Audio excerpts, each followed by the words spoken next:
women can be told this, and people who like have big feelings can be told this, right? Like it can be a common thing to be like, okay, calm down, like you're fine, just stop.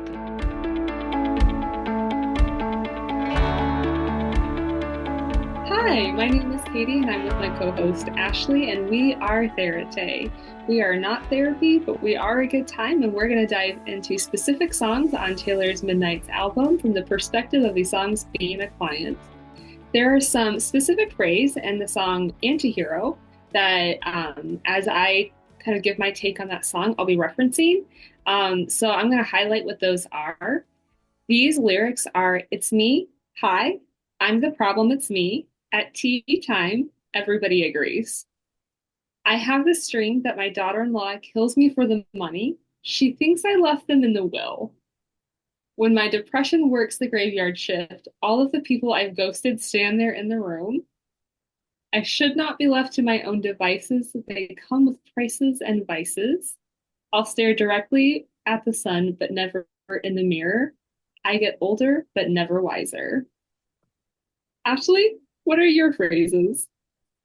I have some similar ones, but some differentiate a little bit. So I should not be left to my own devices. They come with prices and vices. And then I'm adding, I end up in crisis, tale as old as time. Um, Ghosted people standing in the room. And I'll watch as you're leaving, and life will lose all its meaning. Ooh, those are some good ones. I love when we pick different ones. We have such different takes. Hmm. Yeah. Do you want to tell us why you chose this song? So this song is one of my favorite on the entire album. First of all, it's just a really catchy song. There is a line, like I mentioned before, that goes, It's me, hi, I'm the problem, it's me. And I think that so many people can relate to that particular phrase and the accompanying feeling of like being the reason why something's a problem. And I thought that it might be helpful for our listeners if you don't know what the definition of an antihero is. I found the definition. It's a main character in a dramatic or narrative work who is characterized by a lack of traditional heroic qualities such as idealism or courage. And like a pop culture example of this would be the character Deadpool from the Marvel Universe. So, not necessarily a good character, but does things that have like a redeeming quality to them, kind of lacking the qualities of, let's say, like a Captain America or a Spider-Man or like these good people who just do good things all the time.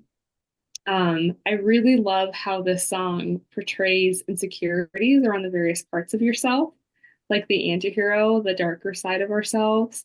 I think the lyricism in the song is exceptional, and it's been called like a flex of songwriting skills, and I have to agree with that language. The music video that accompanies the song is, I think, one of her best music videos, in my opinion. So I highly recommend our listeners go check that out. Um, those are some of the things that made me pick the song. I just really love it. What about you, Ashley? What questions would you ask the song if you want to kind of start us into like the therapy part of the podcast? Yeah. So along the lines of that line, ghosted people standing in the room, is there anybody you would want to connect with again? Like, what's behind the ghosting? And like, do you have any regrets about that, or do you want to leave it? What do they haunt you about? Which she also has a song called Haunted. So I don't know if she was thinking about that from before. I think that's on Speak Now. Um, what are your vices? She has that line, they come with prices and vices, and I end up in crisis. So I want to know what those vices are. We all have coping techniques in our own ways. Some of them are healthy, some of them are not. Um, Mhm. and then what would it be like for you to look in the mirror? Mhm. Um, and then how would you describe the problem besides just you? Like, what about you is the problem? Tell me more about that. Some general themes that I saw. This isn't really a question, but she talks about depression, sleeplessness, which are often like connected, sleeplessness or sleep, sometimes too much sleep, and mental health. Um, night terrors, fears, and maybe some paranoia that I saw as well. So I just was, I wanted to know all of those things because they seem very relevant. So I'd probably be asking some questions about some of those, like what we would maybe call symptoms coming through. Yeah, yeah. I think you're totally right that the song does allude to like a lot of the depression symptoms, and I like that you threw paranoia in there as well, just like a little bit of like maybe overly concerned with how other people are perceiving you. Yeah. Yeah. What questions did you have? I would want to ask, what makes you believe that you are the problem and that everyone agrees? What part of yourself agrees with this inner or outer critic? What do you believe would happen if people saw you for who you really are? If the parts of yourself that are complicated or messy or are in tension, what if those could be observed by other people? Um, and I think that where anxiety becomes like kind of sticks with us, right? Or criticism, actually be a better way of saying that, where criticism tends to stick is when we agree with it. And even if that part that agrees with it is like 1 or 2%, that can still be persistent and coming up because it clings to us. It doesn't just slide right off because we've actually like contracted with it and like we've internalized it at that point. Hmm. Um, and then in this song, she talks about dreams. So do you want to talk about them? Like, they're pretty creative dreams. Like, I have a dream that my daughter-in-law kills me for the money. She thinks I left them in the will. Or I wake up screaming from dreaming one day I'll watch as you're leaving. So some fear of abandonment, maybe some fear of who you would be if you were left behind. And this is actually a pretty common thing. Like, as a therapist, like clients will pretty frequently bring up dreams that they've had. And so that's something that if you're, as a listener, like if you are in therapy and you're like, it okay to talk about the stream? Like, yes, it is. They can be very distressing. And so I'd want to explore a little bit, like, what are the subconscious fears or concerns that are like leading into having these dreams? And there are therapists that will do like dream analysis, and I don't do that, but I am willing to talk about your dreams with you. I So was gonna ask you, I was like, are you a dream analyst, Katie? I am not a dream analyst, but when my clients bring that up, we are willing to like we will talk about like what that experience was like or what lingered with you from the dream? What are some of those emotions? We can process that part, but no, I don't do dream analysis. Do you think that these are actual dreams Taylor has had that she put in her songs? We have no idea, but I'm curious what your thoughts are. Oh yeah, yeah, total pure speculation. Um, the specificity of the the information in the song makes me really curious if it's not a direct dream, if it wasn't something very similar.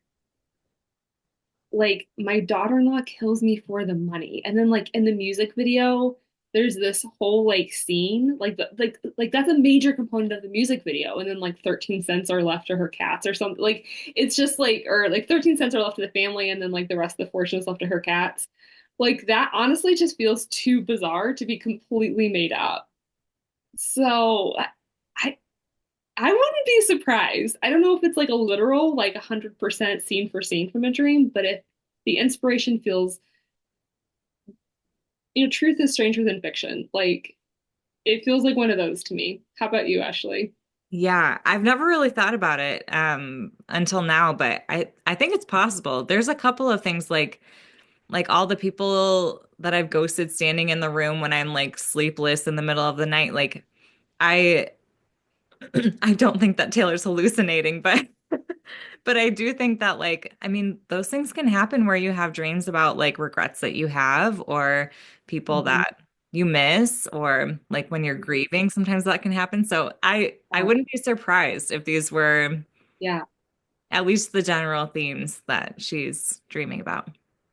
Kind of like with the people that I've ghosted, like to me, the way that that like feels like relatable as like a not celebrity person is like texts that I haven't responded to. Like, like when you look at your phone, there's like all these dots of like all these messages, and like you're like, it's been like 3 weeks. I'm so embarrassed. Like when I think of like people I've ghosted in the room with me, like I'm literally thinking of like unanswered texts like on my phone in the room with me, like constant like reminders of like Do you have that a lot? oh for sure. How For many sure. unread texts do you have right now? Oh, right now, I think only like three. But like there's two versions of myself. There's the version that like gets on my phone to like scroll mindlessly, and then there's the version of me that gets on my phone to like respond to people. And they are not the same person. So like if you text me when I'm like in responding mode, like I will respond right away. If I'm not, it's embarrassing how long it can go. I did not know this about you. I take it you don't really. I, I Oh no, I feel so exposed. If there's any so listeners who are like, Katie, that's me, please email me so I'm not alone in the universe. that's it's okay. I mean, that just means that we're different. I just didn't know this about you. Oh yeah, yeah. It's like bad. That's awesome. Yeah, no, that makes a lot of sense. I can understand that. Or like maybe even like projects that or like progress notes that you haven't gotten done. Literally, literally. That is the bane of the therapist's existence. I was not prepared out of grad school how much I was going to like hate progress notes, but No. it is like homework at the end of every day, and it is the absolute worst. Yeah. Yeah. So let's bring us back. Thanks for going down that rabbit hole with me. What would you validate from this song? Uh, I would say that it's a really easy and common thing for us to put ourselves in the center of a narrative. And in this song, her anxiety is putting her at the center of the story. And I Mhm. think I just want to make a note that, like, in Taylor's actual life, this does prove true. Like, Yeah. she's often put into narratives that she didn't want or seek out. However, for the majority of people who are not celebrities, who have gossip columns written about them regularly in magazines, it's worth noting that we often assume that a situation is about us. Like, this can show up in the form of, like, are they mad at me? Did I do something wrong? And oftentimes, somebody might be acting in a way that has nothing to do with us, but we don't leave room for that possibility. We kind of insert ourselves into that story. Um, and the phrase, I think you had mentioned this in one of your lyrics choices, I should not be left to my own devices. They come with prices and vices. I think this speaks for itself. But I think there's so many things in life that we can't handle on our own. And so can we explore the price that you pay for the vices in your life and like actually count the cost? I think it's part of that self-reflection piece of like, can I be honest about like what this vice is actually like requiring of me to continue in this particular way? Yeah. I love that. And I think what you said about maybe overemphasizing the amount that people are maybe thinking, like that's so true about Taylor that like yes, there are gossip columns and like full magazines written about her, so she's not just like, oh, it's all about me. But it is kind of like a teenager, like middle school kind of time of life thing to do where you kind of like assume that everything's about you, or I would say like anxiety related. Sometimes can be like paranoia too. And it's just interesting to kind of think of it in that way, like that there can be I don't want to say like immaturity, but just like a lack of ability to kind of see like the full picture in those moments when like anxiety takes over. Yeah, like a limited scope. Yes. Mhm. Yeah. Yeah. Yeah, that's totally true. Um, anything else you had to validate? No, no. Anything that you do? Um, Vices wise, I would say we all cope in like different ways and do things we're not proud of. And like you can't always predict a crisis. Like sometimes, yes, but like not always. And so even if something feels like, okay, this is a vice for me, but it's okay, like I'm fine. And then it turns into like something bigger down the road, like I think we all have those moments where it's like, ooh, maybe I like emphasize that too much in my life. Whether it's like as simple as like binging Netflix to like, more difficult things like drugs or something along those lines. Mhm. But I would be curious what that would be also. And then I would also say like fear of abandonment, that line, I'll watch as you're leaving and life will lose all its meaning. Mhm. You know, from the context of Taylor's life, I can understand why she would feel this fear, especially in this song where it says, like, I'm worried that I'm too big or I'm too much. Mhm. Because she's been told that a lot. And I think women can be told this, and people who like have big feelings can be told this, right? Like it can be a common thing to be like, okay, calm down, like you're fine, just stop, you know?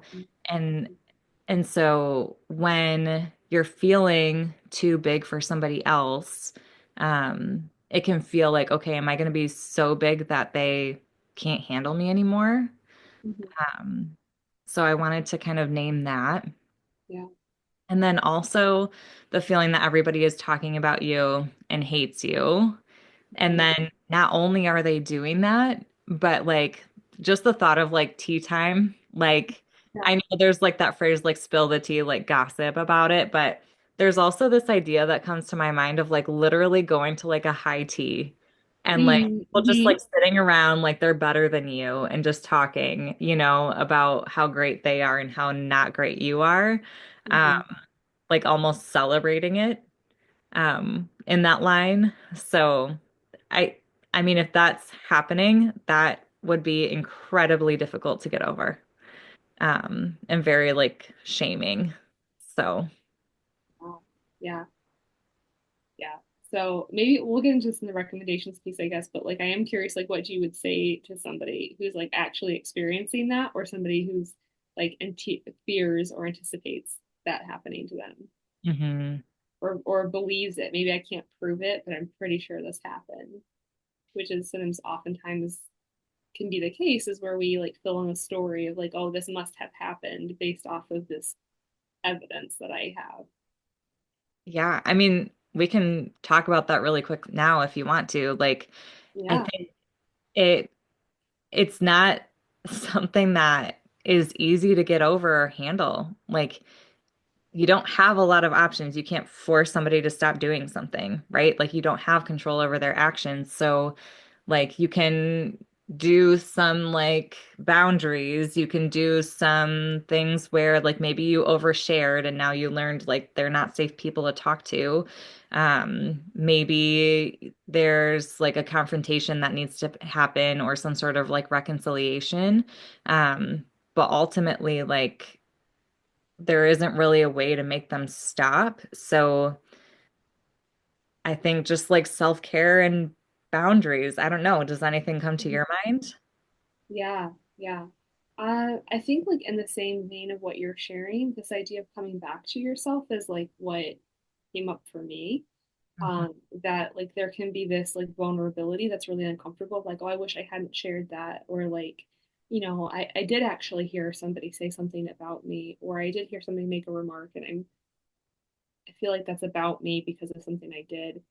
And when that actually does happen, or a version of that, just to like immediately there's a what do they think about me? What does this mean for me? But it's all outside of ourselves. Like it's all about what somebody else views. And this idea of coming back to yourself is like, okay, so what if that did happen? It did happen. Okay, what now? What does that change for me? Yeah. Any of that untrue. Like there's just this sense of like settling back and staying connected of like, I'm still here, I'm still me. I can still move forward, even if those things. And it's kind of staying more like connected to yourself than feeling like your safety depends on being connected to other people and their opinions. But like, how do I feel about that? Can I confront my regret or my embarrassment about that? Can I settle back into the fact that like, yeah, I'm embarrassed and I regret it, and I'm still okay. Could all of that be true at the same time? Yeah. Yeah. I think that's a really important point, and it shows like resilience. Like Mm-hmm. that can happen, or maybe it did happen, and I'm okay. Mm-hmm. It Yeah. sucks. It's hard, but I'm okay. Yes, yes, exactly, Yeah. exactly. Transitioning into normalization or validation, is there anything that you'd like to share from that? Yeah, I think I covered that as much as I needed to. Anything else that you feel like you needed to add? Yeah, I think I would just add that uh, not wanting to self-reflect is hard and unpleasant, and so that's okay.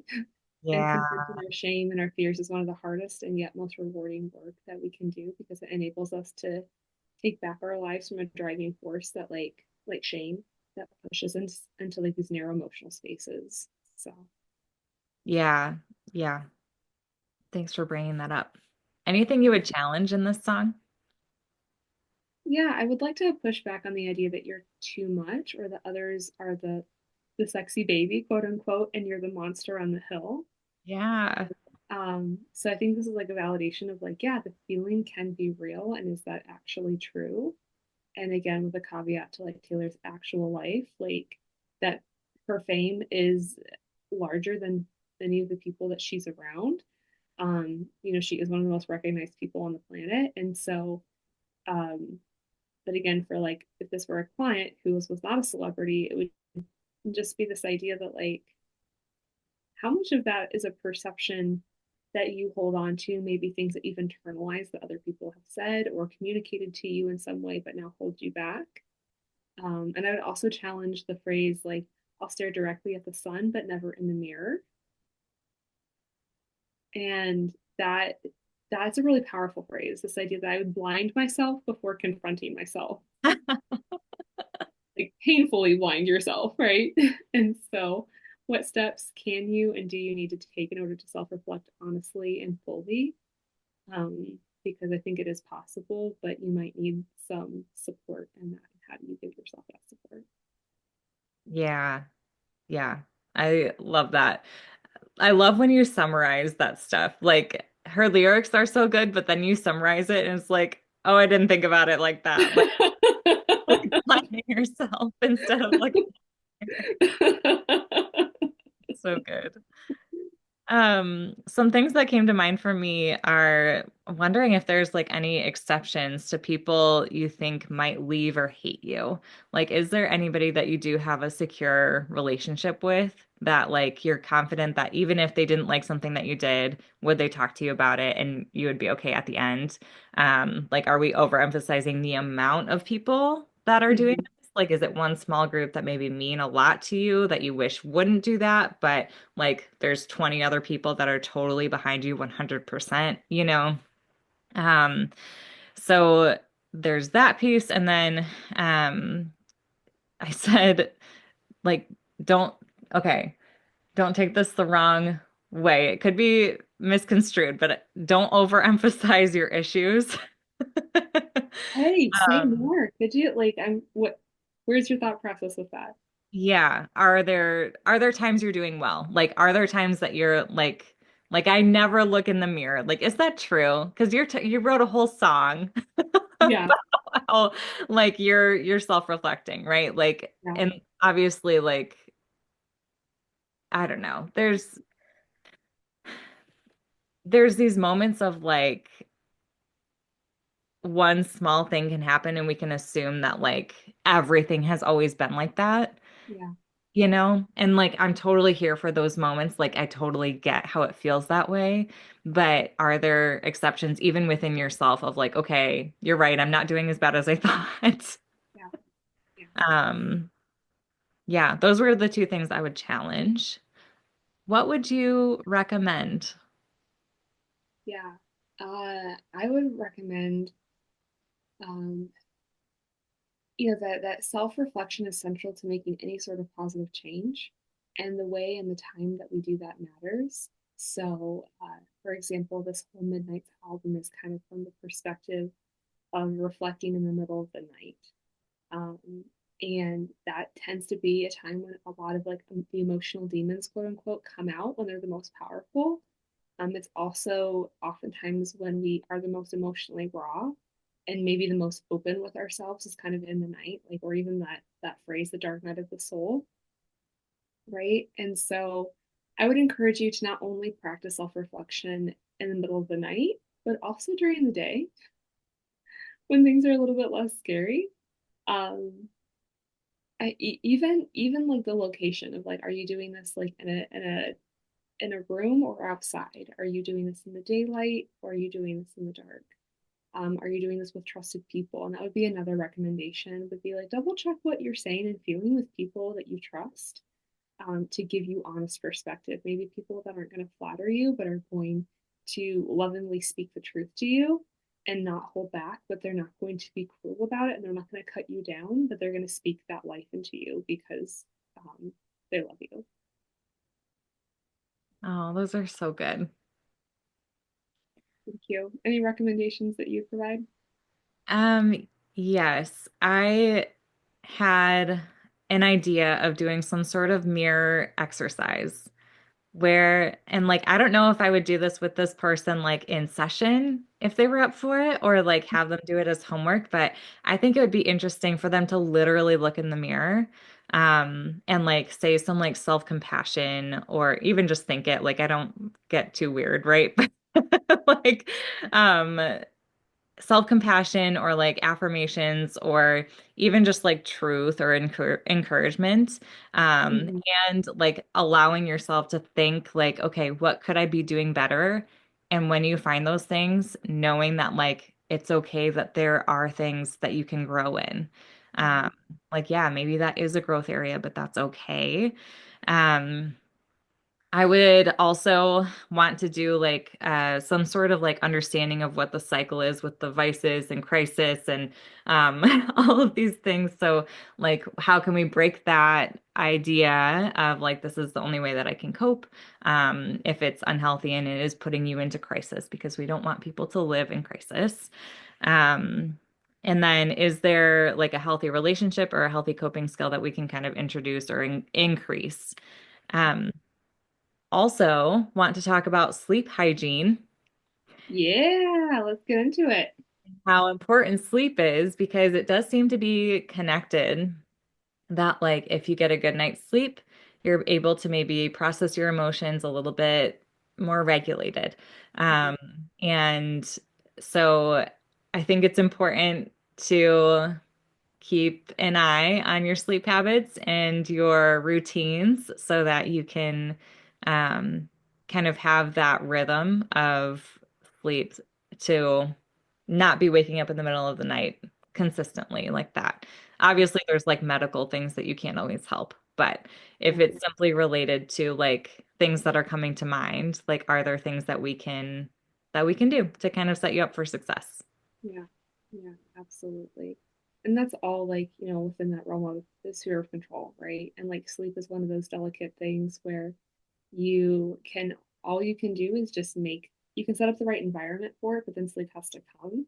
And Hmm. so I think what you're speaking to is like make the choices that are within your control to make. But certainly no judgment to, the very real sleep issues that happen. And they're not a real result of any decision that you have or haven't made. Sleep just doesn't come, right? That's like the limit of that. So, um, but yeah, you're right. And I mean, sleeplessness is something that like Swifties have picked up on in Taylor's music over all of her albums. Like there's so many references to the middle of the night, and she does talk about that when she was like doing promo for the album of like, yeah, you have picked up on the fact that like I'm up a lot in the middle of the night, and it's true, right? So there is room to explore like what choices and like efforts are you making? And at the same time, sometimes we can do all the right things and it still doesn't go the way that we want. So, For sure. For sure. Yeah. I do know that like sometimes people will like stay up till 4 a.m. like kind of on purpose. Like, yeah, well, I was just watching, the show and I was like really into it and I figured I would just do that instead of sleep, even though I had to get up at 6 a.m., right? Like yeah, there are choices we can make that might be, yes. but yeah, totally understand, people who aren't able to force that. You're not able to force Mhm. yourself to sleep either. So, Yeah. yeah. And then I would also say focus on what you know is true instead of assumptions. So, like, if you know for sure that somebody is gossiping about you, we can deal with that. We can work through that. But if you're assuming that that's happening, Let's not go too deeply into that without a lot of evidence. So, Yeah, absolutely. That's solid encouragement. yeah. I think my final encouragement was the phrase that I get older but never wiser. And to be honest, that phrase to me seems a little contradictory. Just like it is, like even the fact that you're thinking about the fact that like you're not getting wiser as you get older kind of tells me that like you're self-reflecting to like a certain extent, right? Which is a wise thing to do. But there's that underlying emotional sense of like, oh, I'm not growing. I'm not actually developing in ways that I feel like my age should quote unquote indicate. So maybe spending some more time reflecting on the lessons that you've learned and what's helping or hindering you from putting that into practice, and like how can you create these wise rhythms for your life. um, so that's kind of like my last encouragement. Yeah. Was that an encouragement or a challenge? Kind of an encouragement. Okay. Yeah. I had a couple of extra things to encourage as well. So, one, it must be exhausting being you, and you're doing it. You're doing a good job, and you're surviving, and you're recognizing some of these things. So good on you. Mhm. And what you find in the mirror may not be as scary as you think. Okay, what a win. That's like the perfect thing to end on. It's not as scary as you think. Yeah. You can Yeah. look in the mirror, it will not blind you. It will Yeah. not destroy you. You can face it. Hmm. Yeah. Anything else you wanted to say about this album or this song? Think that says it all so far. Yeah, I don't have anything more. All right. Well, thanks, listeners, for being with us for our thoughts on Antihero. We are excited to continue with Midnights moving forward. If you want to find us on Instagram, our handle is at Therate Podcast. Our email is theratepodcast@gmail.com. If you have a song you want to request, feel free to do that. I want to shout out Jeremy for editing this podcast. Thank you. And I hope you guys have a great day. Bye.